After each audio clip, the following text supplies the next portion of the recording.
Estás a punto de escuchar una predicación de Iglesia Kairos, Iglesia Cristiana en Ciudad de México. Sabemos que Dios tiene algo preparado para ti. Te invitamos a que prepares tu corazón para recibir la palabra de Dios y ser hacedor de ella.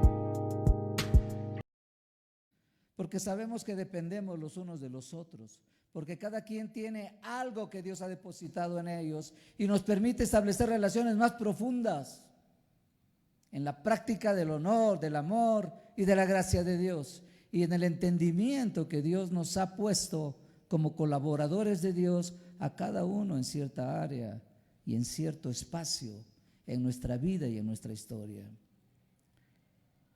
Hay una segunda declaración que escuché alguna vez hace como un par de años de un pastor latino, me parece que es chileno, Néstor Míguez. Dice Néstor Míguez, lo leí en un artículo, dice lo siguiente: la expectativa de nuestras iglesias habría de ser experimentar las realidades y anticiparlas del mundo venidero. Me impactó tanto esa frase que cada vez que tenemos una reunión en la iglesia los domingos, normalmente si ustedes llegan un domingo allá, yo estaré parado allá en la entrada, hasta atrás, y mi primera oración delante de Dios es: Señor, anticípanos hoy las realidades del mundo venidero. Porque la frase tiene un fondo muy fuerte, muy reflexivo. Y una iglesia que tiene conciencia de que está ya viviendo el tiempo del futuro.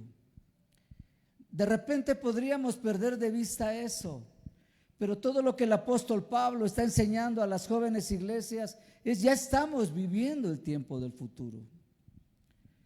Hay un proceso, yo hablaba por eso de proceso, estamos en un proceso continuo.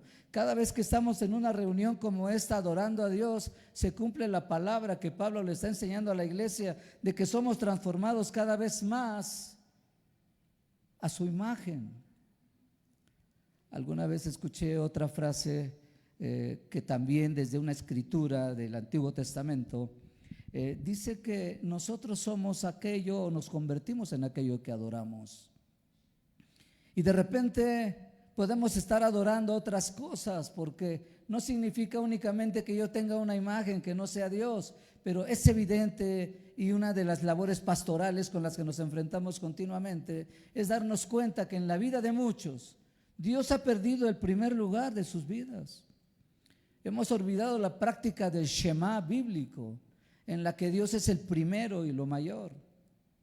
Entonces, esta frase que está diciendo Néstor Míguez, es que está hablando de una comunidad, de una iglesia, que está entendiendo que esa obra de transformación es una dinámica cotidiana que está produciendo el Espíritu Santo naturalmente. Y Gordon Fee en el libro argumentará sólidamente que una iglesia que no está siendo dirigida por el Espíritu Santo, habría que revisar dónde están sus propósitos y sus intenciones. Pero yo creo que la mayoría estamos tratando de buscar eso, estamos queriendo dar ese lugar al Espíritu Santo. Así que lo que podemos ver también es que cuando entendemos la frase que dice Néstor Míguez, a mí me lleva directamente a aquella oración que Jesús habría enseñado a los discípulos en un principio y que también tiene un significado profundo. Señor, venga a nosotros tu reino, y que las cosas como ocurren en el cielo también ocurran entre nosotros. Cuando yo empiezo a entender el tiempo y la vida de la iglesia, puedo entender que esas cosas que ocurren en el cielo puedo esperarlas ahora mismo. Es cierto que no somos pensadores triunfalistas, que creemos que todo se va a resolver automáticamente, que Dios va a resolver todas las cosas ya. No, pero empezamos a ver la gloria de Dios. Dios está tomando el tiempo de dejarnos ver algunas cosas que no esperaríamos. para motivar nuestra fe y nuestro ánimo. Hay ciertas señales que nos parecen raras en nuestras comunidades cuando estamos adorando, sobre todo intensamente. Yo creo que todos hemos tenido algunas experiencias que escapan de nuestra lógica humana. Hace un par de semanas estábamos adorando allá en la iglesia de Mendoza y de repente hubo un momento muy particular en la adoración. Y una de las chicas que estaba adorando atrás de mí me llamó la atención y me dijo: pastor, mire qué es lo que tengo en mis manos. Quizá tú has oído a veces cuestionamos esos detalles como el polvo de oro o el aceite o el olor que tenemos de algo diferente. Ese tipo de cosas que Dios se toma el cuidado para decirnos: sí, estoy aquí, soy real, es una realidad. Porque tampoco queremos jactarnos de estar buscando ese tipo de señales. No. Pero es inevitable que Dios de repente nos anticipa esas realidades. O las obras del Espíritu Santo, cuando nos deja ver lo que está haciendo en ese momento, cuando nos deja ver que quiere sanar de alguna manera, cuando hay alguna palabra de ciencia, una palabra de entendimiento, una palabra de conocimiento en la que alguien sabe de alguna manera, a través de una impresión espiritual, lo que Él quiere hacer en ese momento. Así que, queridos hermanos, esa iglesia de la que habla Néstor Míguez es una iglesia que empieza a anticipar las realidades del mundo venidero. Y para mí como pastor ha representado un reto, un cuestionamiento, porque la tercera frase a la que me quería referir la escuché el año pasado en un congreso. Escuché al pastor John Arnott. John Arnott es el pastor de la iglesia en Toronto, donde hubo aquel grandioso avivamiento hace varios años, y como estaba dedicada la plática a líderes cristianos, él dijo algo así como esto: nuestra gran responsabilidad como líderes cristianos es entrenar a la iglesia para aprender a vivir la vida del futuro. Puede parecer muy fantástico a primera vista, pero yo espero que la mayoría que estamos al frente de una iglesia, de una comunidad cristiana, estemos entendiendo que nuestra labor es estar entrenando a la iglesia para la vida del futuro. Porque yo le decía a la iglesia allá en Mendoza, la mayoría estamos esperando que venga Jesús y nos convierta en los grandes creyentes. Y no entendemos que desde ahorita ya está ocurriendo eso en nuestra vida. A ver si entienden esto. Desde que yo conocí a Jesús, Él me está preparando para vivir la vida del futuro. Estoy ahora mismo en ese proceso. Tú mismo estás ahora en ese proceso. Y no tengamos miedo de hablar de la vida del futuro como una realidad presente, porque eso es lo que hizo Jesús. Es lo que Pablo está tan interesado que la iglesia comprenda. Ahora, desde esas reflexiones, quiero acercarme a un pasaje que conocemos muy bien. Mateo capítulo 5, versículos 13 y 14. Dos declaraciones de Jesús, muy sencillas pero muy profundas, muy predicadas también. Solo quiero hacer una revisión sencilla de esta lectura. Ustedes lo han leído, lo puedo resumir en dos frases básicas. Jesús está hablando a los discípulos. Te recuerdo que estamos en Mateo 5. Lo que hemos leído en los primeros versículos de Mateo 5 es el Sermón del Monte. Ese sermón cuyas características y el perfil que dibuja para los integrantes del reino de repente parece una medida demasiado alta para la mayoría de nosotros. Después de esas palabras, Jesús le habla a sus discípulos de manera particular y les dice: ustedes son la sal de la tierra y ustedes son la luz del mundo. Dos frases básicas, que hemos escuchado, si tú eres cristiano desde niño, que las has escuchado desde entonces, y que nos han motivado y llevado a una serie de actividades, de proyectos, de programas en nuestras propias iglesias para poder cumplir con ese propósito. Pero si nosotros ponemos atención, esta declaración de Jesús no es una pregunta que le está haciendo a los discípulos.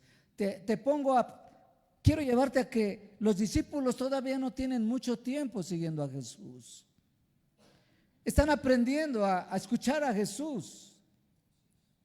Y creo que es claro que ellos quizá no tengan el entendimiento suficiente en ese mismo instante para entender lo que Él les está hablando. Ustedes son la sal de la tierra.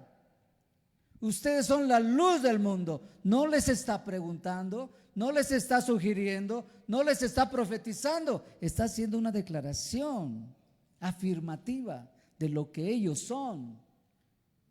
Yo diría de lo que Él está viendo que ellos son.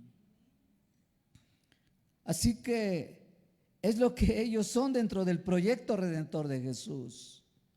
Y después de haber bosquejado el perfil de los ciudadanos del reino al principio del capítulo, parecería que Jesús está interesado en que ellos vayan cobrando identidad de quiénes son. Que ellos todavía no saben qué es lo que va a pasar con ellos. No saben lo que va a ocurrir, sobre todo las últimas semanas del ministerio de Jesús. No saben lo que van a enfrentar, lo que van a pasar y sobre todo lo que van a pasar después de que Jesús no esté. Pero ellos son la luz del mundo. Ellos son la sal de la tierra.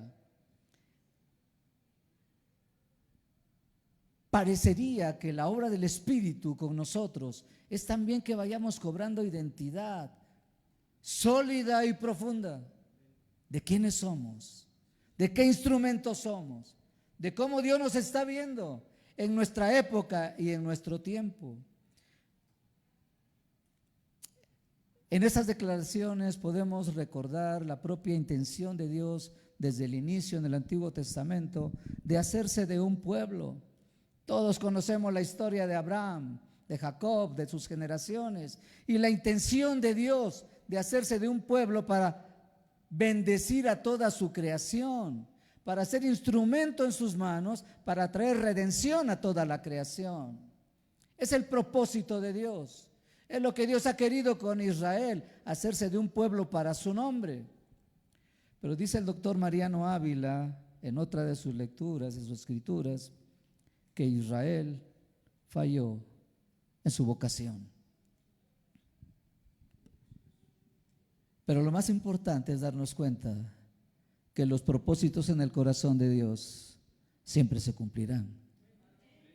Así que podemos brincar al Nuevo Testamento y nos damos cuenta otra vez de la manera en la que Dios está interviniendo con el cumplimiento de los tiempos. Volvemos a los tiempos. El Mesías de Dios ha llegado.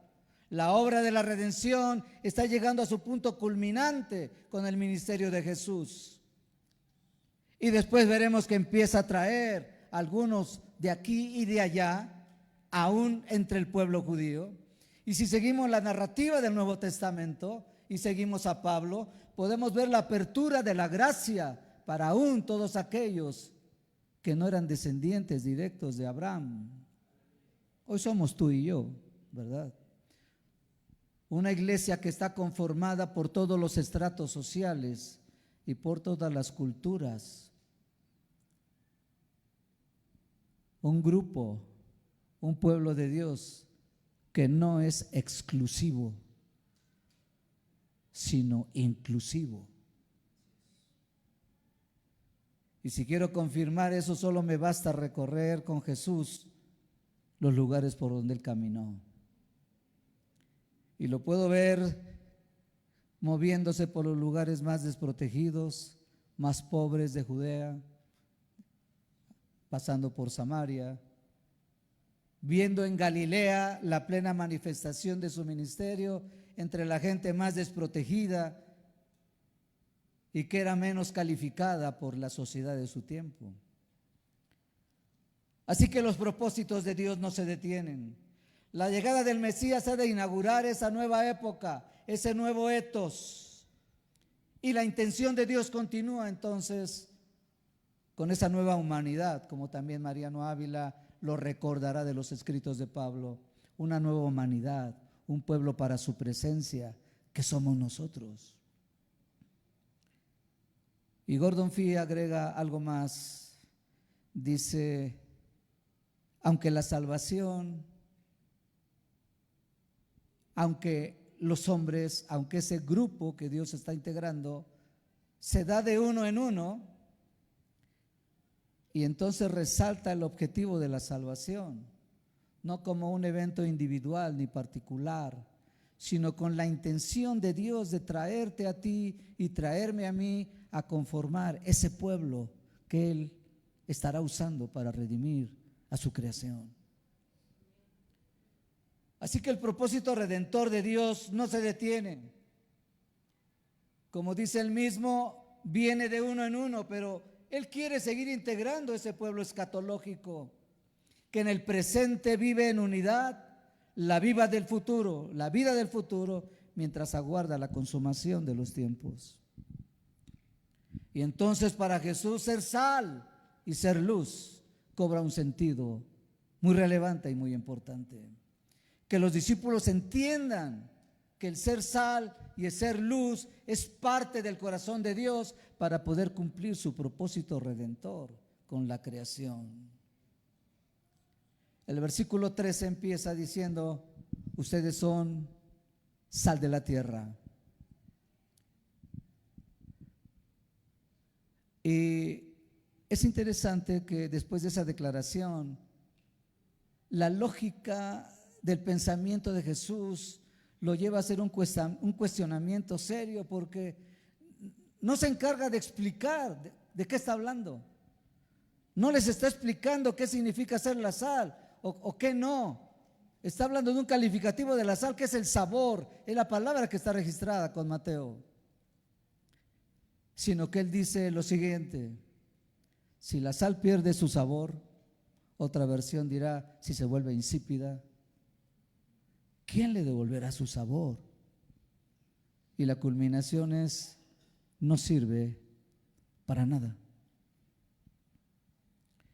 Y entonces,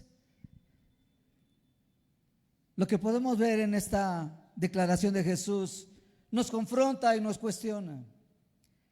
Y entre una diversidad de comentarios acerca de lo que ha de ser la sal, porque hay muchos escritos acerca del texto, pues quisiera inclinarme por lo que el propio texto está hablando de lo que es la sal. Es lo que da sabor a la tierra.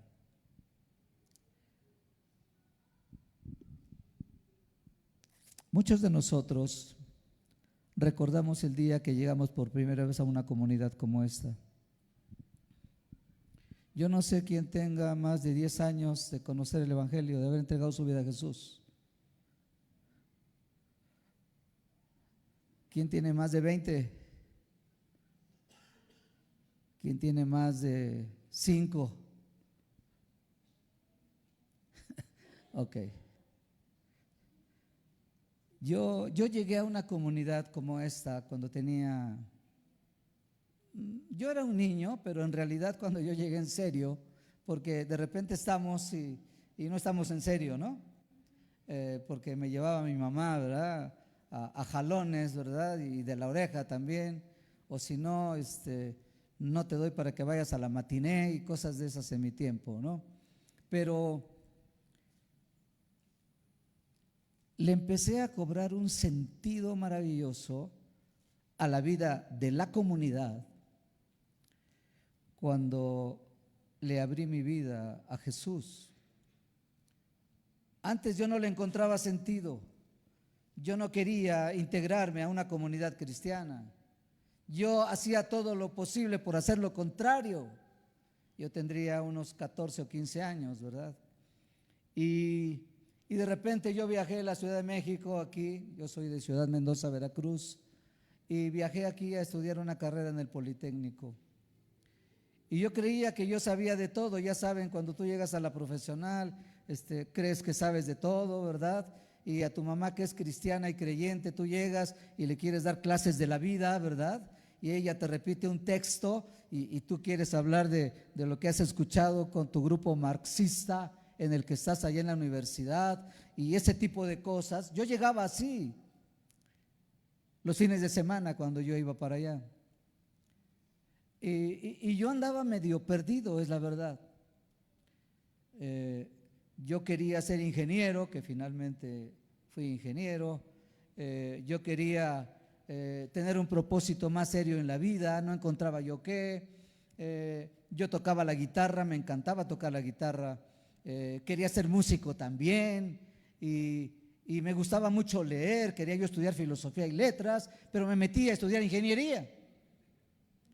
Porque todo indicaba en mis evaluaciones que yo era bueno para las matemáticas y esas cosas, ¿no? Hasta la fecha lo soy. Entonces andaba yo en una búsqueda de algo.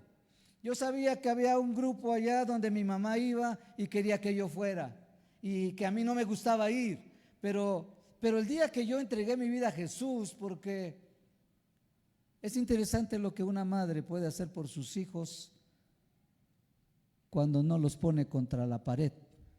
Aquí hay madres, tienen hijos adolescentes, espero que no tengan de esos que no quieren nada con el Señor, ¿verdad? Pero si es así, yo era así. Y yo recuerdo que mi mamá no me confrontaba, no me ponía así, que tienes que ir a la iglesia. Ya saben cómo hay algunas mamás, ¿verdad? O papás también. Mi papá no, porque él no era cristiano, pero ella sí. Lo que no olvido es que yo llegaba en las madrugadas algunas veces y ella estaba orando en la sala. Y pues yo entraba calladito y me iba yo a mi cama y todo. Pero una vez una viejita de la iglesia, ya saben las viejitas de la iglesia, ¿no? Una vez una viejita de la iglesia me dijo, oye Beto, ya deja de ser un cabezón, ve cómo me evangelizó, ¿verdad? Ya no seas cabezón, tu madre está ora y ora por ti. Y algo pasó con esa predicación que me dio, ¿verdad? Mucho mejor que las que uno puede dar aquí. Lo que es cierto es que a los pocos días, en una predicación que no me acuerdo, en una reunión que no recuerdo, todo el mundo se fue y yo me quedé solito ahí en la iglesia.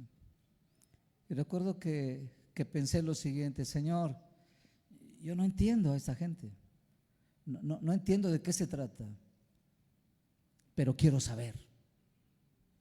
Así que te quiero pedir algo. Yo quiero entregarte mi vida, pero te pido que tú me vayas explicando poco a poco de qué se trata esto. La verdad es que Dios ha sido maravilloso. Me ha explicado más de lo debido lo que es esto. Pero lo que te quiero decir con este recordatorio es lo que produjo mi acercamiento a una comunidad como esta. Porque la sal es lo que le da sentido a la vida. La sal de una comunidad como esta es la que le da una idea de que tenemos algo que hacer, de que Dios tiene algo conmigo. Yo no sé si han platicado con un muchacho hoy, ¿qué diré? Pues yo en ese momento tenía 16 y andaba yo pensando ese tipo de cosas que piensan, ¿y yo por qué existo? ¿Y yo qué hago aquí? ¿Por qué no nací en otro lado? ¿Por qué tengo como hermanos a estos? ¿Por qué mis papás son estos? ¿Por qué no nací en otro país? ¿Por qué mido unos 60 y pico? ¿Por qué no soy güero y de ojos azules? A lo mejor me conquisto a Pati alguna vez. No hizo falta. Pero uno está en ese tipo de cosas. No tenía sentido. Pero cuando llegué a esa comunidad, empecé a encontrar el sentido a mi vida. Empecé a entender que Dios tenía algo conmigo. No solamente en mi vida espiritual, sino en mi vida integral. Empecé a entender por qué andaba yo aquí en la Ciudad de México, que nunca me gustó con el respeto que se debe. Siempre pensé que el día que terminara mi carrera yo me iría, y eso sucedió. Pero pero trajo sentido, porque en esa comunidad había sabor, había sal. Y es que la mayoría de nosotros hemos pasado alguna experiencia semejante. La cultura del reino empezó a formarnos como personas diferentes, con una nueva cosmovisión. Nuestras vidas empezaron a girar alrededor de nuestro entendimiento de Dios y de Cristo mismo. Miren, me he dado cuenta, te voy a dar una conclusión mía. Quiero decirte que mi trabajo profesional es en la universidad, es de tipo docente. Tengo años, 30 y pico de años, trabajando en el Tecnológico de Orizaba como profesor investigador y me encanta reflexionar y pensar en estas cosas. Pero uno empieza a pensar y a darse cuenta que hemos hecho de Dios, en nuestra cultura egocéntrica, alguien que gira alrededor de nosotros. Haz un análisis en tu vida. Señor, ¿me puedes ayudar? Señor, ¿me puedes abrir camino? Señor, ¿me puedes sanar? Señor, dame, necesito, llévame, ábreme oportunidades, y yo. Y estamos tratando de hacer girar a Dios alrededor de nosotros, cuando habría de ser todo lo contrario. Aún mis proyectos de vida. Señor, quiero hacer esto, pero y le decimos, ¿no? Necesito que tú hagas esto. Necesito que pase esto. Espera. Y de repente nos cuesta trabajo a nosotros mismos girar alrededor de Dios. Y entonces, cuando esto lo manejamos en términos de comunidad, se vuelve algo más complejo, porque la pregunta es si somos iglesias realmente cristocéntricas, si lo que estamos queriendo caminar y vivir y experimentar y cumplir para Dios está alrededor de lo que Él quiere y no alrededor de lo que yo estoy pensando. Para mí ha sido una reflexión tremenda los últimos años. Yo no acabo de cumplir 69, ¿verdad? 69, bien. Ustedes tienen unos pastores jóvenes, con muchas pilas, ¿verdad? Yo recuerdo cuando era más joven, yo quería comerme al mundo como pastor también. Hicimos muchos proyectos en Mendoza, etcétera, muchas cosas que uno hace cuando es más joven, ¿no?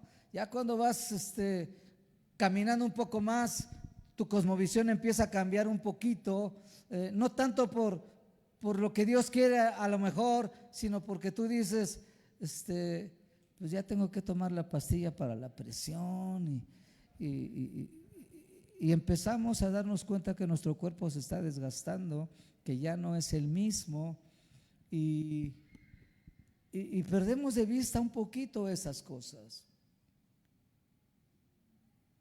Y no nos damos cuenta que no estamos girando nosotros alrededor de Dios, sino que estamos queriendo hacer a Él girar alrededor de nosotros, inclusive como iglesia. Mira, nosotros nos cambiamos de local hace unos años porque la iglesia, lo que nos cobraban era muy caro. Empezamos y llegamos a un lugar muy bonito que algunos conocieron, que rentábamos. Era un lugar donde cabrían unas 400 personas. La verdad que la iglesia solo creció hasta 200 y ahí nos quedamos. Pero el pastor Beto y Pati iban y venían y hacían y no hacían. Era una dinámica intensa que vivimos aquellos años. ¿Cuántos conocen al pastor Raúl de la Ocatana? Ok, entonces yo le dije a Raúl, oye Raúl, ya no puedo más, ya me cansé. Y de repente Dios me fue llevando a un momento donde me dijo, oye Beto, párale tantito, ¿no? ¿por qué no empiezas a girar alrededor mío? Y yo personalmente como pastor llegué a un punto donde me di cuenta que muchas de las cosas que estaban pasando en la iglesia y que eran buenas, eran resultado de mi propio esfuerzo. Y que Dios estaba como un espectador de todo lo que yo estaba haciendo. Así que yo llegué a un punto que le dije al Señor, ¿sabes qué, Señor? Esto fue varios años antes de la pandemia, unos 3 o 4 años. Le dije, Señor, yo quisiera experimentarte a ti más. Yo quisiera estar seguro que lo que yo estoy haciendo no es resultado de mi esfuerzo, sino de tu gracia, de tu obra. Necesito conocerte más. Y Dios fue bueno, porque tuve un dilema de salud hace algunos años en la escuela y me di cuenta que mi presión no estaba cuidada y andaba un poco alta, y desde entonces me estoy medicando. Gracias a Dios no ha vuelto a pasar nada, pero entendí que yo debía dejar a Dios hacer más de lo que estaba yo permitiéndole. Somos una iglesia, yo le digo a Dios, gracias a Dios por la iglesia que dirigimos. Yo creo que sus pastores también, gracias a Dios por esta maravillosa iglesia. ¿Verdad que sí? Ok, no me pidieron que lo dijera yo, pero okay. Ustedes son una bella iglesia. Una iglesia cristocéntrica. La cultura del reino empezó a formarnos como personas diferentes. Ahora ve, la sal tiene sabor. Pero Jesús está diciendo inmediatamente, ¿qué pasa si la sal no tiene sabor? No sirve para nada. Hay una opinión, hay un acercamiento del pastor Bill Johnson sobre esa declaración, y él dice, parecería que cuando Jesús habla de la sal que no tiene sabor, está hablando de la insensatez humana. Yo dije, sí, parece que es así. Y entonces yo dije, ok, si la falta de sal y de sabor es insensatez humana, ¿qué es lo contrario de insensatez? Sabiduría. Así que si hay sal en una comunidad como esta, hay sabiduría. Hay decisiones con la sabiduría de Dios. Hay pensamientos con la sabiduría de Dios. Hay decisiones con la sabiduría de Dios. Y cuando la gente nos ve vivir con sabiduría, le encuentran sentido a su vida cuando llegan con nosotros. Sin duda la sabiduría de una comunidad cristiana se revela en su corazón trinitario. Repito, Cristo es el centro, pero también la vida del Espíritu es definitoria para una comunidad como la nuestra. Y decía yo hace un rato la práctica del Shema bíblico. El Shema, esa declaración que conocemos del Antiguo Testamento, ¿recuerdan el primer mandamiento? Amarás al Señor. Un solo Dios. Un solo Dios. Con todo tu corazón, con todas tus fuerzas, con toda tu vida. Ese es el Shema bíblico. Yo repito continuamente allá, Él es el primero y lo mayor. Y mi deseo y mi trabajo con la comunidad que dirijo es que toda la iglesia entienda que Dios es lo primero y lo mayor. ¿Quién me importa más que esté en la comunidad, en la reunión del día domingo? El Señor mismo. De nada me serviría tener una iglesia de 500 si Él no está. Ahora, ¿podemos lograrlo? Posiblemente con nuestros recursos humanos. Yo he pensado sinceramente, si yo hago una gran campaña publicitaria en Mendoza, seguro que duplico la gente que venga a la iglesia.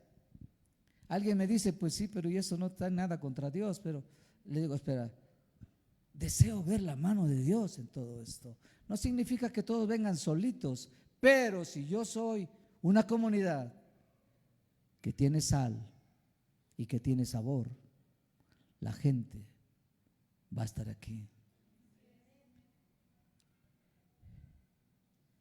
es que cuando nuestra vida comunitaria revela pensamientos, decisiones y relaciones basadas en la sabiduría de Dios, es inevitable que la gente que nos identifique debemos de concluir como comunidades locales y como iglesias locales y como iglesia en general, que somos una alternativa para toda la cultura que nos rodea. Una alternativa de vida. Porque la gente está buscando una alternativa a su vida. Buscan respuestas, buscan sentido para su vida, buscan un camino. Seamos una alternativa pertinente y evidente para la gente que nos rodea. El siguiente versículo, Jesús está afirmando en el corazón de los discípulos: ustedes son luz. El complemento de Jesús a este segundo indicativo es una incuestionable declaración lógica, porque es lógico pensar cómo es posible que una ciudad que está en el monte se oculte. Es imposible, no es posible. Dice Jesús, una ciudad en el monte está vista, es vulnerable, está exhibida. Somos comunidades exhibidas por Dios para nuestra cultura. ¿Se siente feo? Pues no sientas feo, pero es lo que Dios está esperando, que seamos exhibidos a nuestra cultura y traigamos luz. Es muy interesante considerar que la proclamación, ahora quiero decirte esto, mira, cuando hablamos del Evangelio, cuando pensamos en el Evangelio, quiero proponerte esta idea, este pensamiento. Podemos ver el Evangelio con una acción de ir, que ustedes conocen muy bien, pero la acción del Evangelio también tiene una acción de venir, no solo de ir, sino también de venir. Y entonces vemos que los discípulos inicialmente están viniendo a Jesús. Hay un llamamiento, pero ellos están viniendo. Y es claro que ellos no saben, no tienen un entendimiento acerca de ese maestro, porque han sido impresionados por las palabras que habla y las obras que hace, y están siguiéndolo. Él los ha traído, ellos han venido. Pero si revisamos los evangelios, nos vamos a dar cuenta que ellos están viviendo un proceso que va de menos a más. De repente empezarán a seguir a Jesús, empezarán a verlo, empezarán a escucharlo, empezarán a convivir con Él. Y es inevitable que en esa relación que empiezan a tener con Él, empiecen a ir teniendo un discernimiento con Él acerca de quién es Él. Tú debes recordar el momento cuando Jesús les dirá, aquellos que están lejos, ¿quién dicen que soy yo? Y después les dirá, ¿y ustedes quién dicen que soy yo? Es claro que la respuesta de Pedro nos revela que los demás tienen poca idea acerca de quién es Jesús. Al propio Pedro se lo ha tenido que revelar el Espíritu para dar su respuesta.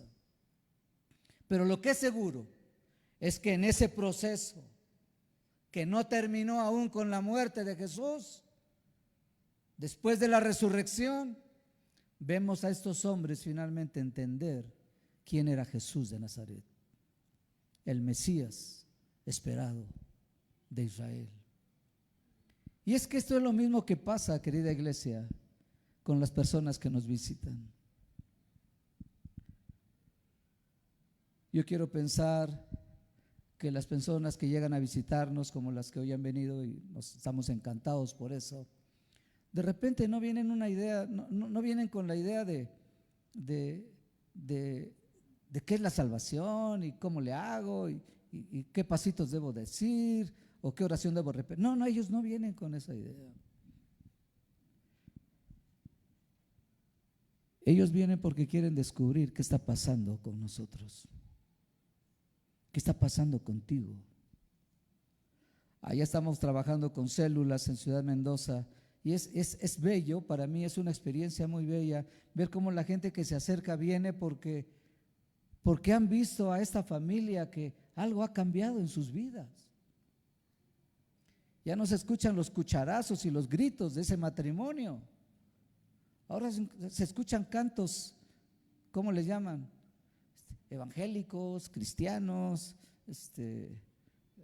no sé, los jóvenes, ¿cómo les llaman a las canciones cristianas? Porque la gente que no conoce no dice cantos de alabanza, ¿verdad? ¿Cómo dicen? A ver, jóvenes, música gospel, ¿no? Como quiera, lo que quiero decirles es que la gente que está llegando a nuestras células, están llegando porque quieren saber qué pasó con ese muchacho que era drogadicto y ahora ya anda muy derechito. ¿Qué pasó con ese señor que sabíamos que golpeaba a la esposa y ahora miren qué amarraditos andan? Y no porque les hicieron un trabajito, sino porque algo ha pasado con ellos. Están viniendo, llegan para saber qué está pasando con nosotros. Y cuando nos damos cuenta que la luz no solo alumbra, sino también atrae. ¿Han visto a las luciérnagas? ¿Por qué se acercan? Porque les atrae. Les atrae. La gente que está llegando con nosotros está buscando respuestas, está buscando cómo vivir una vida correcta, está buscando un camino que seguir, está buscando cómo tomar una mejor decisión. Y nuestra interacción comunitaria con el Espíritu, querida iglesia, es fundamental para la luz que atrae, ya que es el mismo Espíritu que nos capacita para empezar a vivir la vida del futuro. Esa vida que ellos están viendo en nosotros es una muestra de la vida del futuro. Me encanta hablar del término y lo repito cada vez que puedo. Desearía que toda la gente que me escucha empiece a procesar que estamos ya viviendo la vida del futuro y que los recursos de Dios puedo tenerlos a mi alcance. Jesucristo es lo que ya ha hecho: ser sal y ser luz. Y quiero terminar con esto, querida iglesia Kairos. El Espíritu Santo y la palabra están declarando hoy: tú eres sal de la tierra y eres luz del mundo. Tú, iglesia Kairos, eres sal de la tierra y eres luz del mundo. Y podemos visitar y recordar a Isaías y escuchar la palabra profética que sin duda hoy puede alimentar nuestras vidas. Levántate y resplandece, porque ha venido tu luz. La luz de Dios está con nosotros. Parece abrirnos esta lectura entonces, hoy de par en par, un momento cairológico para todos nosotros. Levantémonos y resplandezcamos, porque la luz de Dios ha venido sobre nosotros. Así que, querida iglesia, decidamos entonces como iglesias escatológicas experimentar ya en nuestro presente la vida del futuro, anticipando las realidades del mundo venidero y unidos con el Espíritu de Dios para mantener viva nuestra esperanza y nuestra expectativa del ven pronto Señor Jesús. Porque es interesante que esa declaración dice no solamente la iglesia, nosotros, dice el Espíritu y la iglesia, dicen ven pronto. Pero mientras Él viene, seamos fervientes colaboradores de Dios en su gran proyecto redentor para esta creación y ofrezcamos al mundo una verdadera alternativa de vida mediante el sabor y la luz que Dios ya depositó sobre nosotros. ¿Qué tal si te pones de pie? Gracias por oír esta predicación de Eclesia Kairos. Deseamos que Dios siga hablando a tu vida para formar su propósito en ti. Búscanos y síguenos en nuestras redes sociales que están en la descripción de este audio. Nos escuchamos en la siguiente predicación. Dios te bendiga.